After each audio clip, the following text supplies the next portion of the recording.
कैसे हैं? आशा करता हूँ बहुत ही अच्छे होंगे और आज हम लोग करने वाले हैं एमपी पुलिस परीक्षा 2025 के लिए मोस्ट एक्सपेक्टेड जो प्रश्न है, जो 30 अक्टूबर को आप जब एग्ज़ाम हॉल में बैठोगे तो 100% है कि ये जो क्लास कर रहे हो यहाँ से प्रश्न जो है बिल्कुल आपके एग्ज़ाम हॉल में पूछे जाएँगे। जैसे कि 30 अक्टूबर का समझ लीजिए कि पेपर जिस तरीके से आएगा, मैंने सेम टू सेम वैसा ही यहाँ पे पेपर बनाया हुआ है। बहुत मेहनत करने के बाद से जो है यहाँ पे मैंने जो है इन प्रश्नों को सिलेक्ट किया है। तो अगर आप इन प्रश्नों को कर लेते हो तो मुझे नहीं लगता है कि आप एग्ज़ाम में बैठोगे तो कोई दिक्कत होने वाला है, ठीक है? तो आप लोगों से रिक्वेस्ट रहेगा कि इस क्लास को अंत तक देखना, क्योंकि देखिए यहाँ पे ऑल सब्जेक्ट के क्वेश्चन मैंने रखा हुआ है और इसको पढ़ने के बाद से आपको जो है कोई भी दिक्कत किसी भी सब्जेक्ट में नहीं होगा। भले आप थोड़े से टाइम यहाँ पे दे सकते हैं ताकि आप पूरे के पूरे क्लास को देख लो, ठीक है? एग्ज़ाम में जाने से पहले इस क्लास को बिल्कुल ही अच्छे तरीके से अगर आप देख लेते हैं तो 100% आपका जो है सिलेक्शन होने वाला है। चलिए क्लास को स्टार्ट करते हैं और क्लास को स्टार्ट करने से पहले आप लोगों से एक छोटी-सी रिक्वेस्ट रहेगी कि क्लास को जो है लाइक कर लीजिए और चैनल पे नए आए हैं तो सब्सक्राइब कर लीजिए, क्योंकि देखिए बहुत मेहनत लगता है एक क्लास को बनाने में और ख़ास करके जो अति महत्वपूर्ण इम्पोर्टेंट प्रश्न हैं, हम अलग-अलग टॉपिकों से जुटाए हुए हैं। तो बहुत सारे मेहनत के बाद ये क्लास बना हुआ है, तो कम से कम 100 लाइक तो आप लोगों से रिक्वेस्ट कर ही सकते हैं कि इस क्लास पे 100 लाइक आने चाहिए। क्योंकि आपके पास समय भी बहुत कम बच चुका है, 2 से 3 दिन बच चुका है। कह रहा है पहला प्रश्न कि सूर्य की ऊर्जा का मुख्य स्रोत क्या है? आप देखिए क्वेश्चन के उत्तर फटाफट से जो है देते रहिएगा। अगर आपको मालूम है तो बहुत अच्छा है, अगर आप पहला प्रश्न का उत्तर ए-बी-सी-डी में से जो भी आपको उत्तर मालूम है तो फटाफट से जो है कमेंट बॉक्स में बताते रहेंगे कि सूर्य की ऊर्जा का मुख्य स्रोत क्या है? अगर ये प्रश्न आपसे एग्ज़ामिनर पूछ देता है तो नाभिकीय संलयन आपको बताना है, ऑप्शन नंबर ए।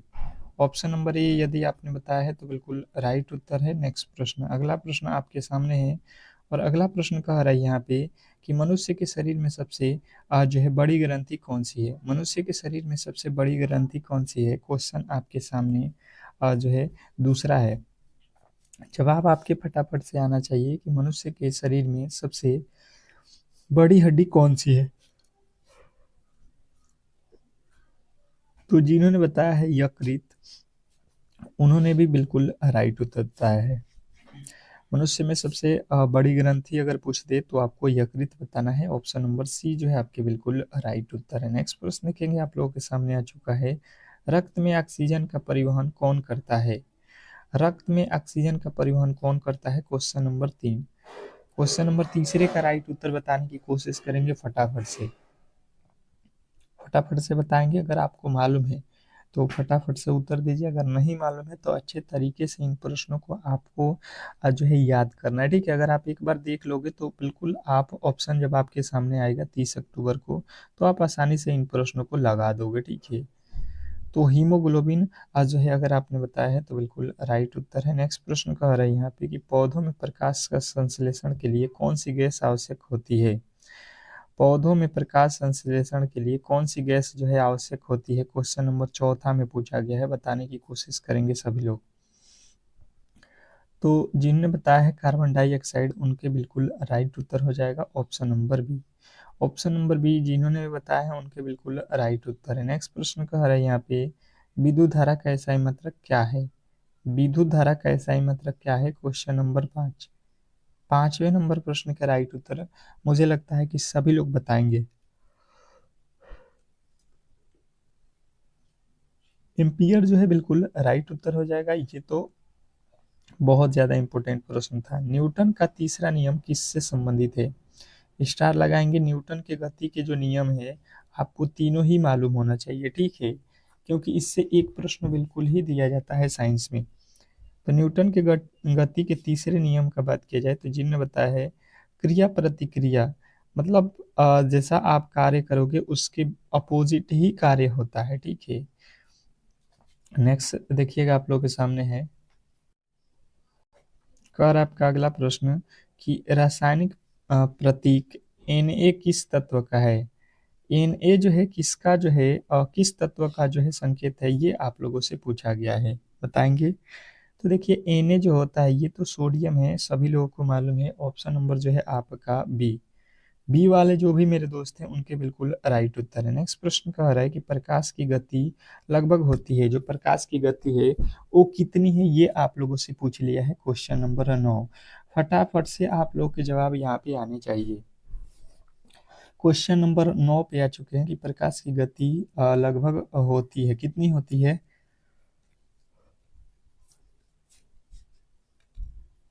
तो 3 × 10⁸ मीटर प्रति सेकेंड। ऑप्शन नंबर सी जो है बिल्कुल राइट उत्तर है। नेक्स्ट प्रश्न देखेंगे आप लोगों के सामने आ चुका है, पृथ्वी का सबसे ऊपरी वायुमंडलीय परत कौन सी है? पृथ्वी के सबसे ऊपरी परत, वायुमंडलीय परत को क्या कहा जाता है? बताने की कोशिश करेंगे सभी लोग।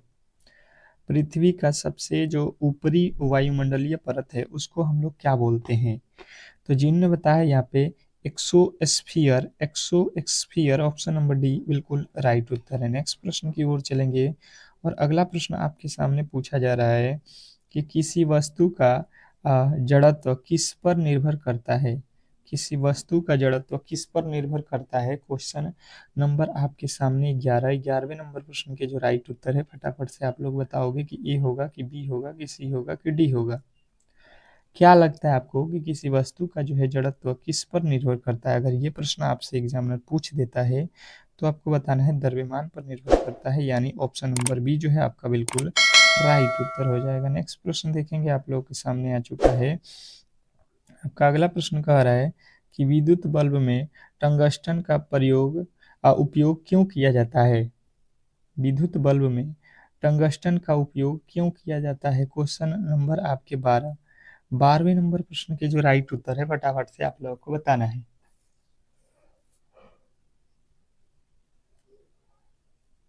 विद्युत बल्ब में टंगस्टन का उपयोग क्यों किया जाता है? तो अगर ये प्रश्न आपसे एग्जामिनर पूछेगा तो आपको बताना है उच्च गलनांक के कारण इसका हम लोग उपयोग करते हैं। नेक्स्ट प्रश्न कह रहे हैं यहाँ पे कि पानी का रासायनिक सूत्र क्या है? पानी का रासायनिक सूत्र मुझे लगता है कि सभी लोगों ने छोटे क्लासों में पढ़ा होगा कि जो पानी का रासायनिक सूत्र है H2O है, H2O। नेक्स्ट प्रश्न देखिए कह रहा है कि ओजोन की परत किस गैस से बनी होती है? ओजोन की परत किस गैस की बनी होती है? तो ओजोन की परत किस गैस की बनी होती है? तो ये तो कौन सी गैस है? तो ऑक्सीजन गैस है, यानी O2। ऑप्शन नंबर जो है आपका ए बताना है। अगर पूछे कि ओजोन का फॉर्मूला क्या होता है तो ये होता है सूत्र, ठीक है। ओजोन का सूत्र पूछ ले तो आपको बताना है O3, ठीक है। दोनों ही आपको याद रखना है। नेक्स्ट प्रश्न कह रहा है कि प्रकाश वर्ष किसका माप है? प्रकाश वर्ष किसका माप है? प्रकाश वर्ष किसका माप है? अगर ये प्रश्न आपसे एग्जामिनर पूछेगा तो बताना है दूरी का। नेक्स्ट प्रश्न देखेंगे आप लोग के सामने आ चुका है कि किस ग्रह को लाल ग्रह कहा जाता है? किस ग्रह को लाल ग्रह कहा जाता है? क्वेश्चन नंबर 16, 16वें नंबर प्रश्न के जो राइट उत्तर है फटाफट से आप लोगों को बताना है। क्वेश्चन नंबर 16, क्या लगता है आपको कि 16वें नंबर प्रश्न के जो राइट उत्तर है वो क्या होने वाला है? तो जिनने बताया है मंगल, उनके बिल्कुल राइट उत्तर हो जाएगा ऑप्शन नंबर बी। नेक्स्ट प्रश्न देखेंगे आप लोगों के सामने आ चुका है, कह रहा है यहाँ पे कि मनुष्य के शरीर का सामान्यतः तापमान कितना होता है? मनुष्य के शरीर का सामान्यतः जो है तापमान कितना होता है? क्वेश्चन नंबर 17वें का जो है राइट उत्तर बताएंगे सभी लोग। क्वेश्चन नंबर 17, बात की जाए क्वेश्चन नंबर 17 का तो 98.4 फ़ारेनहाइट। ऑप्शन नंबर बी जो है आपका बिल्कुल राइट उत्तर है। नेक्स्ट प्रश्न देखेंगे आप लोग के सामने आ चुका है कि डीएनए का पूरा नाम क्या है? डीएनए का पूरा नाम क्या है? फटाफट से आप लोग बताओगे। क्वेश्चन नंबर 18 पे आ चुके हैं और 18वें नंबर प्रश्न के जो राइट उत्तर है ये आप लोगों को बताना है, बताने की कोशिश करेंगे। डीएनए का पूरा नाम तो जिन्होंने बताया है यहाँ पे डीऑक्सी बायोन्यूक्लिक एसिड, उनके बिल्कुल राइट उत्तर है। अगला प्रश्न कह रहा है कि पीत रस का निर्माण कहाँ होता है? पीत रस का निर्माण कहाँ होता है? हमारे शरीर में पीत रस का जो निर्माण है वो कहाँ होता है? बताने की कोशिश करेंगे सभी लोग। तो पीत रस का निर्माण जो है यकृत में होता है। ऑप्शन नंबर ए जो है आपका बिल्कुल राइट उत्तर हो रहा है। नेक्स्ट प्रश्न देखेंगे आप लोग के सामने आ चुका है कि वह यंत्र जिससे विद्युत धारा मापी जाती है। वेरी वेरी इंपॉर्टेंट प्रश्न आप कर रहे हो, ठीक है। अगर पूरा का पूरा क्वेश्चन देख लेते हो तो 100% है कि आप एग्जाम हॉल में आप पूरे के पूरे प्रश्नों को आसानी से करके आओगे, ठीक है, क्योंकि बिल्कुल ऐसा ही प्रश्न आपके एग्जाम हॉल में पूछे जाएंगे, इससे बाहर नहीं आ सकता है। तो जो है आप लोग को बताना है ए मीटर से हम लोग किसको नापते हैं, विद्युत धारा को। नेक्स्ट प्रश्न देखेंगे, आप लोगों के सामने आ चुका है कि जो है जल का क्वथनांक क्या है। जल का क्वथनांक पूछा जा रहा है क्वेश्चन नंबर 21, 21वें नंबर प्रश्न के जो राइट उत्तर है फटाफट से आप लोगों को बताना है। जल का क्वथनांक क्या होता है, क्या लगता है आपको कि इस प्रश्न का जो राइट उत्तर है वो क्या होने वाला है। जल का क्वथनांक, तो जिन्होंने बताया है कि जल का क्वथनांक 100 डिग्री सेल्सियस होता है, ऑप्शन नंबर सी बिल्कुल राइट उत्तर है। नेक्स्ट प्रश्न देखेंगे, आप लोगों के सामने आ चुका है कि कौन सी धातु द्रव अवस्था में पाई जाती है। प्लीज जो है आप लोगों से रिक्वेस्ट कर रहा हूँ कि आप इस क्लास को ज़्यादा से ज़्यादा लाइक करोगे तो ही हम लोग बेहतर कंटेंट आपके लिए जो है डेली ही प्रोवाइड करते रहेंगे, क्योंकि देखिए समय बहुत कम है और मैं आपको एक क्लास सुबह में दे देता हूँ 6 AM पे जो क्लास आप कर रहे हो, एक जो है आपका क्लास चलेगा लमसम आप 1 बजे दोपहर में, और एक जो है शाम में 8 PM पे अब क्लासेज चलेगी, ठीक है। तो 3 क्लासेज करा दूंगा क्योंकि आपके पास 3 से 4 दिन का समय ही बचा हुआ है। तो उसमें जो भी क्लासेज कराऊंगा अगर आप कर लेते हो तो मुझे नहीं लगता है कि कोई जो है आपको दिक्कत होने वाला है। तो कौन सी धातु द्रव अवस्था में पाई जाती है, तो जिन्होंने बताया है यहाँ पे पारा, उनके बिल्कुल 100% सही उत्तर है, ठीक है। नेक्स्ट प्रश्न देखेंगे, आप लोगों के सामने आ चुका है कि मनुष्य के शरीर का नियंत्रण केंद्र कौन है। मनुष्य के शरीर का नियंत्रण केंद्र कौन है, ये आप लोगों से पूछा गया है। तो मनुष्य के शरीर का नियंत्रण केंद्र जो है आपको बताना है कि ये तो मस्तिष्क होता है, ऑप्शन नंबर ए जो है आपके 100% यहाँ पे सही उत्तर हो जाएगा। नेक्स्ट प्रश्न कह रहा है यहाँ पे कि परमाणु संख्या 1 किस तत्व का है। परमाणु संख्या 1 किस तत्व का है, परमाणु संख्या 1। क्वेश्चन आपके सामने है, फटाफट से आपके राइट उत्तर आने चाहिए। क्वेश्चन नंबर आपका जो है 24 में परमाणु संख्या 1 जो है किसका होता है, तो आप लोगों को मालूम है कि हाइड्रोजन का होता है, ऑप्शन नंबर बी जो है आपका बिल्कुल राइट उत्तर है। नेक्स्ट प्रश्न देखेंगे, आप लोगों के सामने आ चुका है कि विद्युत प्रतिरोध की इकाई क्या है। विद्युत प्रतिरोध की इकाई क्या है, क्वेश्चन नंबर 25, 25वें नंबर प्रश्न के जो राइट उत्तर है फटाफट से आप लोगों को बताना है, बताने की कोशिश करेंगे सभी लोग। विद्युत प्रतिरोध का एसआई यूनिट क्या होता है, तो अगर ये प्रश्न आप लोगों से पूछ लिया जाए तो ओम जो है आपको बताना है, option number A. Option number A अगर आपने बताया है तो बिल्कुल राइट उत्तर है। नेक्स्ट प्रश्न कह रहा है कि पृथ्वी पर ऋतु परिवर्तन का कारण क्या है। पृथ्वी पर ऋतु परिवर्तन का कारण क्या है, क्वेश्चन नंबर 26, 26वें पे आ चुके हैं, और 26वें नंबर प्रश्न के जो राइट उत्तर है ये आप लोगों को बताना है। तो देखिए ये जो होता है, ये परिवर्तन जो होता है कि कभी जाड़ा कभी गर्मी कभी बरसात आता है, इसका कारण होता है पृथ्वी का घूर्णन, यानी कि पृथ्वी जो अपने अक्ष पे घूमती है इसी के कारण होता है। शरीर में जो है इंसुलिन किस अंग से बनती है, शरीर में इंसुलिन किस अंग से बनती है, क्वेश्चन नंबर 27वें के राइट उत्तर बताएंगे सभी लोग। क्वेश्चन नंबर 27, 27वें नंबर प्रश्न का राइट उत्तर क्या होने वाला है। तो जिन्होंने भी बताने की कोशिश किया है कि इंसुलिन किस अंग से बनती है, तो ये होता है आपका पेट से, ठीक है।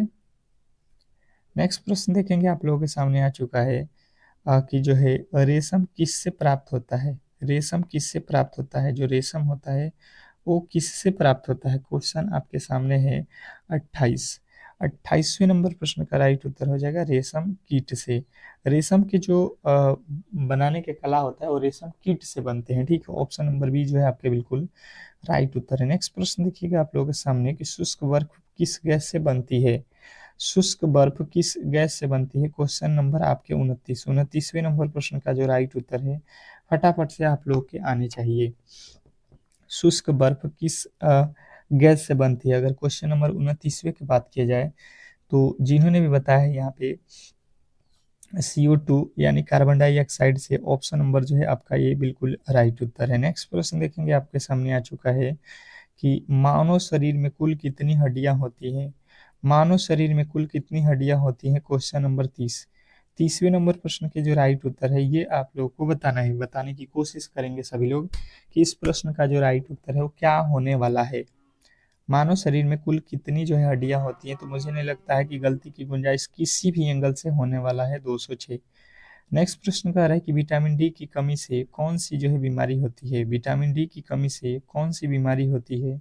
क्वेश्चन नंबर 31, 31वें नंबर प्रश्न के जो राइट उत्तर है फटाफट से आप लोगों को बताना है, बताने की कोशिश करेंगे कि जो है विटामिन डी की कमी से कौन सी जो है बीमारी होती है।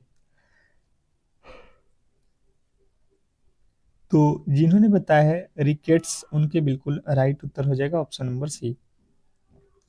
नेक्स्ट प्रश्न का आ रहा है यहाँ पे कि जो है ध्वनि की गति सबसे अधिक कहाँ पाई जाती है, ध्वनि की गति सबसे अधिक कहाँ होती है, ये प्रश्न आप लोगों से पूछ लिया है 32वें नंबर प्रश्न में। फटाफट से आपके राइट उत्तर आने चाहिए। तो ध्वनि की जो गति होती है, अगर ये प्रश्न हम लोगों से पूछा जाए तो हमेशा ही बताएंगे ठोस में जो है सबसे अधिक होती है। ठीक है, ध्वनि की गति सबसे अधिक ठोस में होती है, ऑप्शन नंबर बी जो है आपका बिल्कुल राइट उत्तर है। नेक्स्ट प्रश्न कह रहे हैं कि फोटोसिंथेसिस किस प्रकार की जो है प्रक्रिया है, फोटोसिंथेसिस किस प्रकार की प्रक्रिया है। क्वेश्चन नंबर 33, 33वें नंबर प्रश्न के जो राइट उत्तर है ये आप लोगों को बताना है, बताने की कोशिश करेंगे सभी लोग। सभी लोग बताएंगे कि जो है फोटोसिंथेसिस किस प्रकार की प्रक्रिया, अगर 33वें नंबर प्रश्न का बात किया जाए तो जिन्होंने भी बताने की कोशिश किया है यहाँ पे कि जो है यहाँ पे आपका रासायनिक और जैविक दोनों है, तो बिल्कुल राइट उत्तर ऑप्शन नंबर डी हो जाएगा। नेक्स्ट प्रश्न कह रहा है कि एक बल्ब की शक्ति 100 वाट है, तो इसका अर्थ क्या है। एक बल्ब है, उसका जो है शक्ति 100 वाट है, तो इस बल्ब का अर्थ क्या होगा। क्वेश्चन नंबर 34वें के राइट उत्तर बताने की कोशिश करेंगे सभी लोग। तो जिन्होंने भी बताया है कि वह जो है प्रति सेकंड 100 जूल ऊर्जा लेता है, ऑप्शन नंबर ए जो है आपका बिल्कुल राइट उत्तर हो जाएगा। नेक्स्ट प्रश्न देखेंगे आप लोगों के सामने आ चुका है। आपका अगला प्रश्न कह रहा है यहाँ पे कि जो है सूर्य के सबसे नजदीक ग्रह कौन सा है, सूर्य के सबसे नजदीक ग्रह कौन सा है। क्वेश्चन नंबर 36, 36वें नंबर प्रश्न के जो राइट उत्तर है ये आप लोगों को बताना है, बताने की कोशिश करेंगे सभी लोग कि सूर्य के सबसे नजदीक ग्रह कौन सा है। तो जिनने बताया है सूर्य के सबसे नजदीक ग्रह जो है इसमें बुध है, तो बिल्कुल राइट उत्तर है। नेक्स्ट प्रश्न कह रहे हैं यहाँ पे कि जल का घनत्व तो सबसे अधिक कब होता है, जल का घनत्व तो सबसे अधिक कब होता है। तो देखिए जल का घनत्व तो अगर सबसे अधिक पूछ लेता है कभी भी, तो आपको बताना है 4 डिग्री सेल्सियस। नेक्स्ट प्रश्न देखिएगा आप लोगों के सामने आ चुका है कि विद्युत चुंबक बनाने के लिए कौन सा आवश्यक है, विद्युत चुंबक बनाने के लिए क्या आवश्यक है, ये प्रश्न पूछा गया। तो देखिए विद्युत चुंबक का बात की जाए तो इसको बनाने के लिए आप लोगों को हमेशा ही याद रखना है कि लोहे की जो है कील और तार की आवश्यकता होती है। नेक्स्ट प्रश्न कह रहा है यहाँ पे कि एक्सरे की खोज किसने की थी, एक्सरे की खोज किसने की थी, ये स्टार लगाएंगे प्रश्न पे। और अगर आपने बताया है एंटजन, एंटजन, उनके बिल्कुल राइट उत्तर हो जाएगा ऑप्शन नंबर ए। नेक्स्ट प्रश्न देखेंगे आप लोगों के सामने आ चुका है कि परमाणु घड़ी किस सिद्धांत पे काम करता है, परमाणु घड़ी किस सिद्धांत पे कार्य करता है। क्वेश्चन नंबर 40, 40वें नंबर प्रश्न के जो राइट उत्तर है फटाफट से आप लोगों को बताना है। तो जिन्होंने भी बताया है यहाँ पे 40वें नंबर प्रश्न का जो राइट उत्तर है परमाणु संक्रमण, उनके बिल्कुल राइट उत्तर हो जाएगा ऑप्शन नंबर बी। नेक्स्ट प्रश्न देखिए कह रहे हैं यहाँ पे कि चंद्रमा पर वायुमंडल नहीं होता है क्यों, चंद्रमा पर वायुमंडल नहीं होता है क्यों। क्वेश्चन नंबर 41, 41वें नंबर प्रश्न के जो राइट उत्तर है फटाफट से बताएंगे। तो जिनने बताया है गुरुत्वाकर्षण बल अब बहुत कम हो जाता है, ऑप्शन नंबर बी तो बिल्कुल राइट उत्तर है। नेक्स्ट प्रश्न देखेंगे आप लोगों के सामने आ चुका है कि जो है विटामिन जो है कौन सी विटामिन सूर्य की जो है रोशनी से बनती है, कौन सी विटामिन सूर्य की रोशनी से बनती है। क्वेश्चन नंबर 4, यानी पूछ रहा है कि सूर्य के प्रकाश में कौन सी रोशनी विटामिन पाई जाती है, तो आप कहोगे option number D, sorry vitamin D option number C में दिया गया। नेक्स्ट प्रश्न देखेंगे आप लोगों के सामने आ चुका है कि ध्वनि तरंगे किस माध्यम से नहीं गुजर सकती हैं, ध्वनि तरंगे कौन से माध्यम है जहां से वो गुजर नहीं सकती हैं। तो जिन्होंने बताया है निर्वात से बिल्कुल राइट उत्तर हो जाएगा। नेक्स्ट प्रश्न कह रहा है यहाँ पे एम आर आई का पूरा नाम क्या है? आपने सुना होगा एम आर आई नाम, उसका पूरा नाम क्या है? तो मैग्नेटिक रेसोनेशन इमेजिंग। नेक्स्ट प्रश्न देखेंगे, आप लोगों के सामने आ चुका है कि सबसे हल्की धातु कौन सी है? तो बात की जाए सबसे हल्की धातु का, तो जिन्होंने बताया है यहाँ पे लिथियम, उनके बिल्कुल राइट उत्तर है। नेक्स्ट प्रश्न कह रहा है कि पेनिसिलिन की खोज किसने की थी? पेनिसिलिन की खोज किसने की थी? क्वेश्चन नंबर 46, 46वें नंबर प्रश्न के जो राइट उत्तर है ये आप लोग को बताना है कि पेनिसिलिन की खोज किसने की थी। अगर ये प्रश्न आप लोगों से एग्जामिनर पूछ देता है तो आपको बताना है यहाँ पे फ्लेमिंग ने। नेक्स्ट प्रश्न देखेंगे, आप लोगों के सामने आ चुका है कि पृथ्वी की सतह का अधिकांश भाग किससे ढका है? पृथ्वी की सतह का अधिकांश भाग किससे ढका है? क्वेश्चन नंबर 47 का जो है राइट उत्तर हो जाएगा जल से। नेक्स्ट प्रश्न देखेंगे, आप लोगों के सामने आ चुका है कि ग्रीन हाउस प्रवाह किस गैस से होता है? ग्रीन हाउस प्रवाह किस गैस से होता है? बताने की कोशिश करेंगे सभी लोग। सभी लोग बताएंगे। क्वेश्चन नंबर 48वें का जो राइट उत्तर है कार्बन डाइऑक्साइड है। नेक्स्ट प्रश्न देखेंगे, आप लोगों के सामने आ चुका है कि परमाणु बम किस सिद्धांत पर कार्य करता है? परमाणु बम किस सिद्धांत पे कार्य करता है?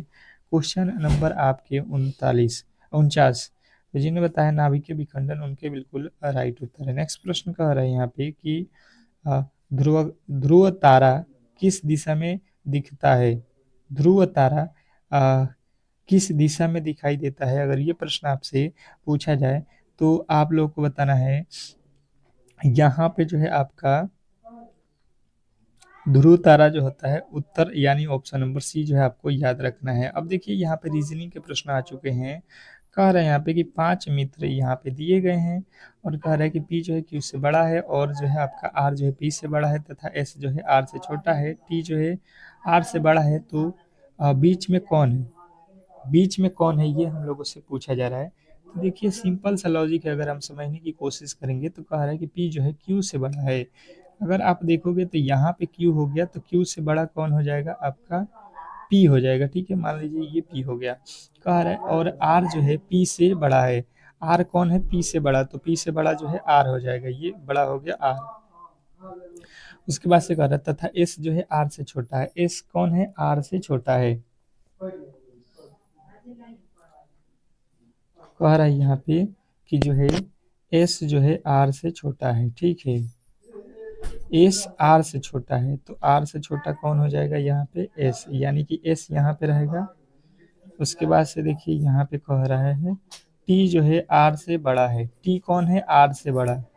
टी जो है बड़ा है आर से, टी जो है यहाँ पे आ जाएगा आर से बड़ा। देखिए आर से बड़ा जो है टी हो गया। अब यहाँ पे देखिए बोला क्या है कि बीच में कौन है? तो बीच वाला जो है हिस्सा आप देख लो, यहाँ पे बीच वाला कौन है? यस है। मुझे नहीं लगता है कि गलती की गुंजाइश आप लोग करने वाले हो, ऑप्शन नंबर सी। तो बिल्कुल ही आप लोगों को सिंपल मेथड में जो है रीजनिंग के प्रश्नों को सिखा रहा हूँ। ठीक है, आप केवल और केवल क्लास को देखते रहिए और क्लास को एक बार सपोर्ट कर दीजिए लाइक करके। ठीक है, जितना भी मेरे दोस्त है जिनको भी क्लासेज अच्छी लग रही है और इस बार सिलेक्शन लेना है तो लाइक करना ना भूले और शेयर करना। ठीक है, चलिएगा अगला प्रश्न कह रहा है एल और एम बहने हैं, पी एल का पति है, ओ एम का जो है पति है, क्यू जो है एम और ओ का जो है पुत्र है। तो एल और क्यू का क्या संबंध है? तो जैसे समझने की कोशिश करेंगे तो कह रहे एल एम बहन है, एल एम बहन है यानी माइनस रख लेंगे। कह रहा है कि पी एल का पति है। पी कौन है? पी एल का पति है, पति है, ये पति है, पति है तो प्लस रख लेना। कह रहा है कि ओ एम का पति है, ओ जो है एम का पति है, ओ पति हो गया, ये दोनों पति पत्नी हो गए। कह रहा है क्यू एम और ओ का पुत्र है, क्यू एम और ओ इन दोनों का पुत्र कौन है? क्यू हो गया, पुत्र हो गया, कोई दिक्कत नहीं है। तो एल और क्यू का क्या संबंध है? एल और क्यू, एल यहाँ पे है और ये यहाँ पे है, तो देखिए अगर बात किया जाए तो ये तो दोनों बहन है, ठीक है, बहन है। और मान लो एल है, तो यहाँ पे पूछा है क्यू का क्यू का पूछा जा रहा है। एल और क्यू का संबंध मतलब क्यू कौन है एल का, तो देखिए एल का ये कौन है, एम बहन है, और बहन का जो है यहाँ पे क्या है, लड़का। तो बहन का लड़का क्या लगता है, भांजा लगता है, बहन का लड़का क्या हो जाएगा, भांजा हो जाएगा। एल की बहन है, बहन का जो है लड़का है, तो बिल्कुल सिंपल सा लॉजिक था। नेक्स्ट प्रश्न देखेंगे, कह रहा है यहाँ पे कि जो है नीचे दी गई आकृति में ए जो है युक्त फलक के विपरीत फलक पर कौन सी संख्या है, स्टार लगाएंगे और इस प्रश्न के राइट उत्तर बताएंगे। समय बहुत कम है आप लोगों के पास, क्योंकि ऐसे प्रश्न आपके एग्जाम हॉल में बिल्कुल ही आपको परेशान करने वाले हैं। तो किसी भी एंगल से आप ऐसे प्रश्नों को छोड़ नहीं सकते हैं।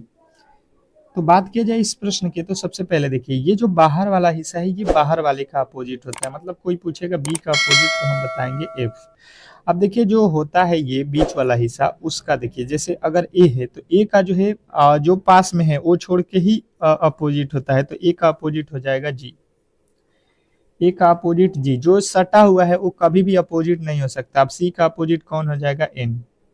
सी का अपोजिट एन, इसमें जो है पास वाले को छोड़ देंगे। जैसे सी का अपोजिट निकालना है तो ये पास वाला कभी भी नहीं होगा, ठीक है।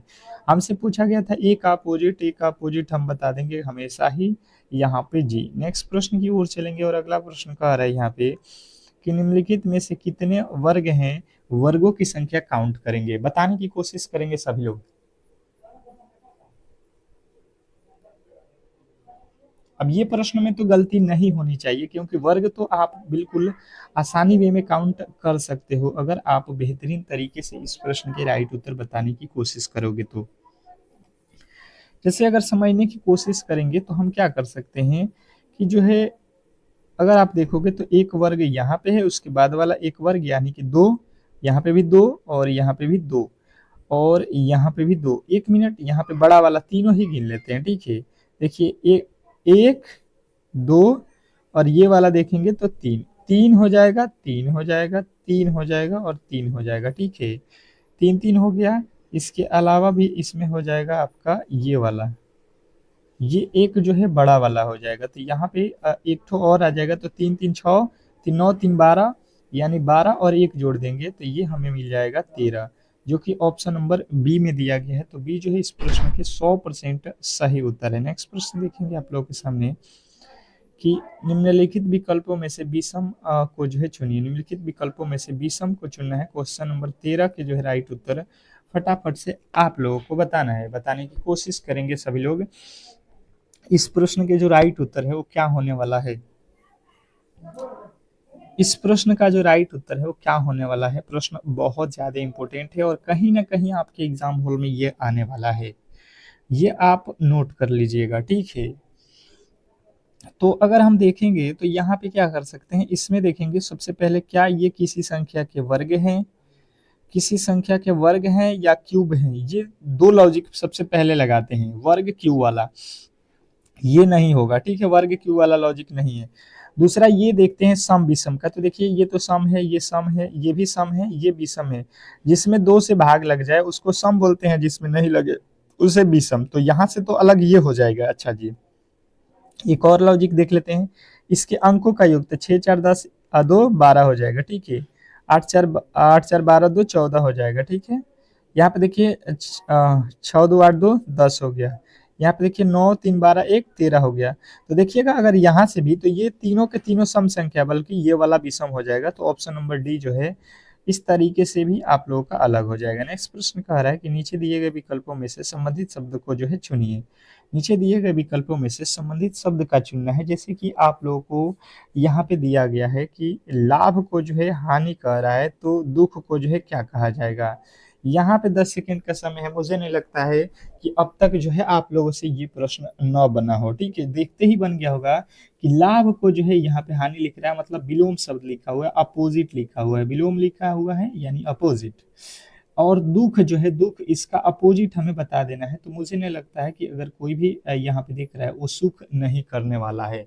सभी लोगों का सुख जो है उत्तर आ चुका होगा कि दुख का अपोजिट सुख होता है। इसमें तो किसी तरीके के डाउट भी नहीं होना चाहिए। नेक्स्ट प्रश्न कह रहा है कि आकृति में कितने घन हैं, आकृति में घनों की जो संख्या है ये हमें आप बता दो। तो देखिए अगर सबसे पहले आप देखोगे तो घनों की संख्या जो है यहाँ पे बहुत सिंपल होता है काउंट करना, पर थोड़े से आप लोगों को ध्यान यहाँ पे ये रखना है कि किस एंगल से आपको यहाँ पे देखना है इसको। अगर मुझसे कोई पूछेगा तो यहाँ पे एक घन है, यहाँ पे भी एक घन है और यहाँ पे भी एक घन है, हमें तो ये दिखाई दे रहा है, ठीक है। उसके ऊपर चलेंगे तो यहाँ पे दो घन हो जाएगा क्योंकि एक इसके नीचे है, और यहाँ पे भी दो घन हो जाएगा, और यहाँ पे कितना, इससे ऊपर जाएंगे तो तीन घन हो जाएगा। आप जोड़ लो, 3 2 5 2 7 8 9 और 10। अगर आपने 10 काउंट किया है किसी भी एंगल से, अगर आपका 10 काउंटिंग आ रहा है, बहुत सारे तरीके होते हैं काउंट करने का, पर जो हमारा सिंपल सा तरीका था वो मैंने आपको बताया। तो जिन्होंने भी आपने अगर ये बताया है तो बिल्कुल राइट उत्तर हो जाएगा। नेक्स्ट प्रश्न देखेंगे, आप लोगों के सामने आ चुका है। नीचे दिए गए विकल्पों का उपयोग करके कौन सा जो है शब्द बनाया जा सकता है। नीचे दिए गए विकल्पों का जो है उपयोग करके कौन सा जो है शब्द बनाया जा सकता है। जैसे कि जो अक्षर यहाँ पे लिखा गया है इसी के उपयोग से हम कौन से अक्षर को बना सकते हैं, ये हम लोगों से पूछा गया है, ठीक है। बताने की कोशिश करेंगे तो यहाँ पे लिखा है ग्लैंड, जो कि यहाँ पे ई लिखा ही नहीं है, ठीक है। यहाँ पे डी लिख दिया है अलग तरीके से। अब देखिए यहाँ पे जो वाई लिखा है, क्या वाई यहाँ पे है, बिल्कुल नहीं है, तो ये भी गलत हो जाएगा। यहाँ पे देखिए ई ऊपर है, ई तो है, पर यहाँ पे ई दो बार लिखा है, ऊपर यहाँ पे ई एक बार लिखा है, बिल्कुल गलत हो जाएगा। तो मतलब बचा हुआ जो है डी जो है अक्षर देख लीजिए, जेड ऊपर है, बिल्कुल है, आपका ई भी है, ए भी है और एल भी है। तो यहाँ से जो है 100% आपका सही उत्तर ऑप्शन नंबर जो है आपका डी बनेगा। नेक्स्ट प्रश्न देखेंगे, आप लोगों के सामने आ चुका है, कह रहा है कि 26 22 20 16 14, तो अगला पद क्या होने वाला है। ये प्रश्न आज का जो है होमवर्क रहेगा और ये सभी लोगों को बताना है कमेंट बॉक्स में, ठीक है। बहुत सिंपल है, अगर आपको नहीं आता है तो हम जो शाम वाला क्लास होगा उसमें इस प्रश्न का जो है राइट उत्तर बता देंगे, आप लोग देख लेना, ठीक है। इसका सॉल्यूशन उसी में हम करा देंगे।